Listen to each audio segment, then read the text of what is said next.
Olá, mulheres! Eu sou Carla Elizabeth, do Ministério Preciosa da Igreja Batista Atitude em Barra Velha.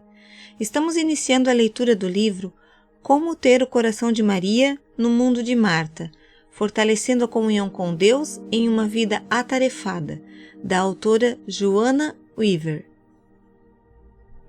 Capítulo 1. A história de duas irmãs.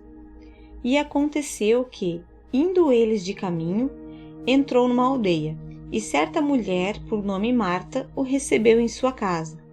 E tinha esta uma irmã, chamada Maria, a qual, assentando-se também aos pés de Jesus, ouvia a sua palavra. Lucas, capítulo 10, versículos 38 e 39. Já tentou fazer de tudo um pouco? Eu tento, faço e provavelmente sempre farei. Não está apenas em minha natureza, também faz parte da descrição de meu trabalho, e do seu também. Ser mulher requer mais força, mais criatividade e mais sabedoria do que jamais imaginei quando era uma garota. E isso não vale somente para mulheres atarefadas de hoje. Sempre foi assim. Em 1814, Martha Forman estava casada com um abastado proprietário de plantações em Maryland.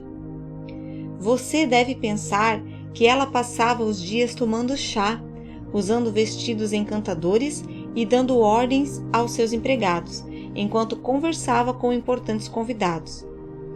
Pelo contrário, Martha trabalhava ao lado de seus empregados das 4 da manhã às 11 horas da noite.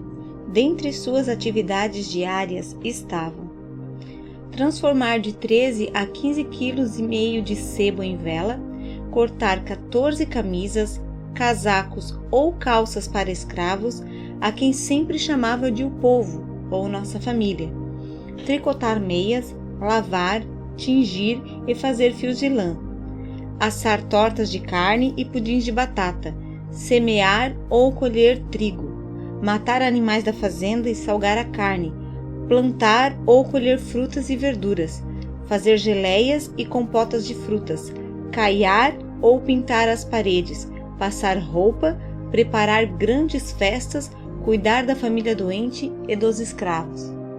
Então, o que você fez hoje? Talvez não tenha batido um porco ou colhido trigo, mas sei que esteve ocupada. Se passou o dia fora trabalhando ou em casa cuidando das crianças, ou ambos. Seu dia passou rápido da mesma forma. Enquanto você lê este livro, sua mente e seu corpo estão, provavelmente, tão cansados quanto os da pobre Martha Forman. Tenha o coração de Maria no mundo de Marta. Esse pensamento a intriga. Em seu interior há uma fome, uma vocação para conhecer e amar a Deus, para conhecer verdadeiramente Jesus Cristo, a comunhão com o Espírito Santo. Você não está em busca de mais conhecimento intelectual, anseia por uma intimidade sincera. Uma parte de você ainda hesita. Exausta, você se pergunta como encontrar forças ou tempo. Cultivar a vida espiritual parece mais uma obrigação, uma a mais em uma vida transbordante de responsabilidades. É quase como se você estivesse no primeiro degrau de uma escada que se estende até o céu. Ansiosa, mas atemorizada, você denomina os degraus usando as coisas espirituais que deve fazer: estudar a Bíblia, orar, congregar. Ele está lá em cima em algum lugar, você diz, inclinando-se levemente enquanto olha para cima, incerta de como começar ou se quer mesmo experimentar a longa e vertiginosa escalada. Mas não fazer nada significa deixar escapar o que seu coração já sabe. Há mais nessa caminhada cristã do que você já experimentou. E você está faminta o bastante e desesperada o suficiente para querer de tudo um pouco. A história de duas irmãs. Talvez nenhuma passagem das Escrituras descreva tão bem o conflito que sentimos como mulheres do que aquela encontrada no Evangelho de Lucas. Basta mencionar os nomes Maria e Marta em um grupo de mulheres cristãs para perceber os olhares e risadinhas nervosas. Todas nós passamos por esse conflito. Queremos adorar como Maria, mas a Marta dentro de nós continua a nos controlar. Aí vai um lembrete, caso você tenha se esquecido da história. Está em Lucas. É a história de duas irmãs. É a história sobre mim e sobre você. Durante uma de suas viagens, Jesus e seus discípulos chegaram a uma aldeia, onde uma mulher chamada Marta abriu sua casa ao Senhor. Ela tinha uma irmã, chamada Maria, que se sentou aos pés de Jesus para ouvir o que ele dizia. No entanto, Marta estava distraída com as preparações que devia fazer. Veio até ele e perguntou: Senhor, não te importas que minha irmã me deixe servir só? Dize-lhe, pois, que me ajude. Marta, Marta, respondeu-lhe o Senhor, estás ansiosa e afadigada com muitas coisas, mas uma só é necessária. E Maria escolheu a boa parte, a qual não lhe será tirada. Lucas, capítulo 10, versículos 38 a 42. O mundo de Marta. Quando li a primeira parte da história de Marta e Maria, devo admitir que me afeiçoei mais a Marta.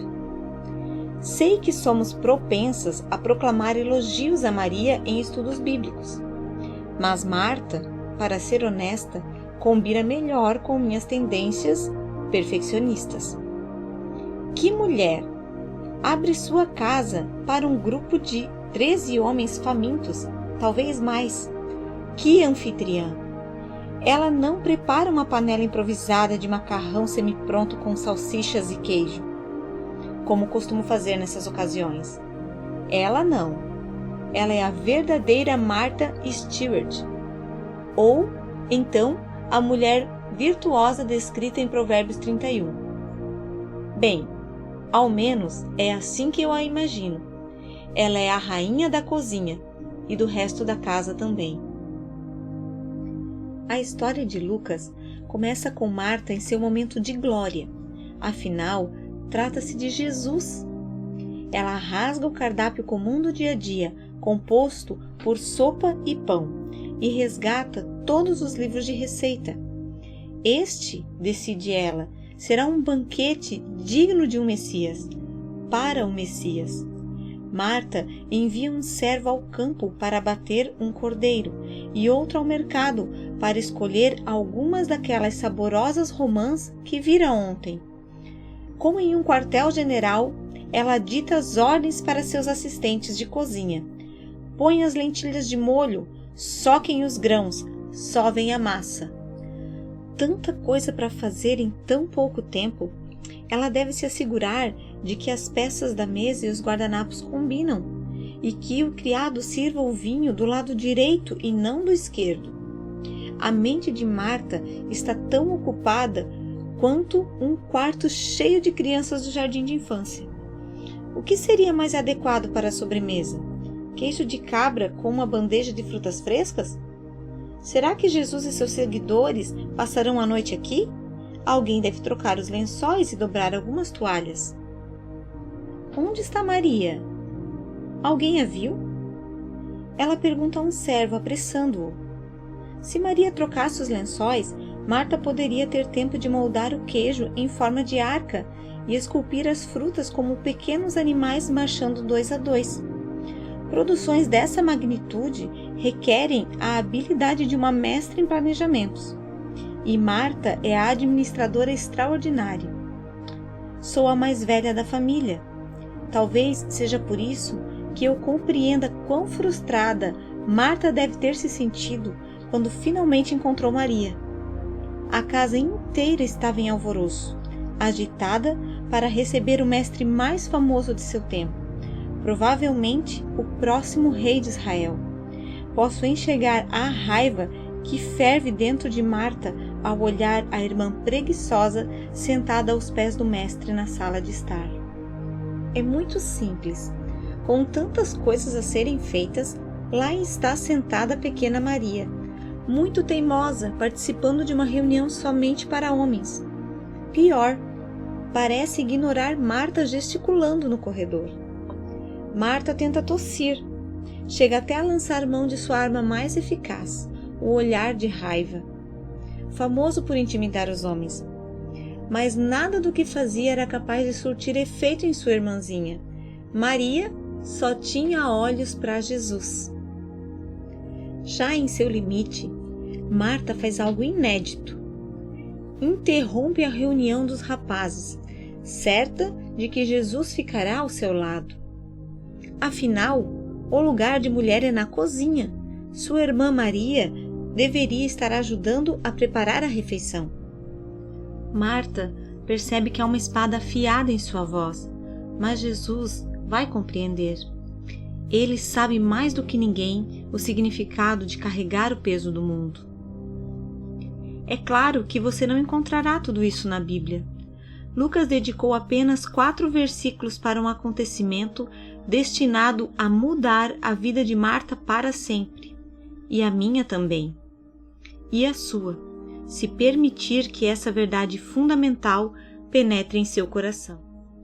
Em vez de aplaudir Marta, Jesus gentilmente a repreendeu, dizendo que Maria havia escolhido a boa parte, ou como diz outra tradução, Maria escolheu a melhor parte. A melhor parte? Marta deve ter repetido sem acreditar. A melhor parte é o que digo a Deus em meio à minha pressa de fazer tudo.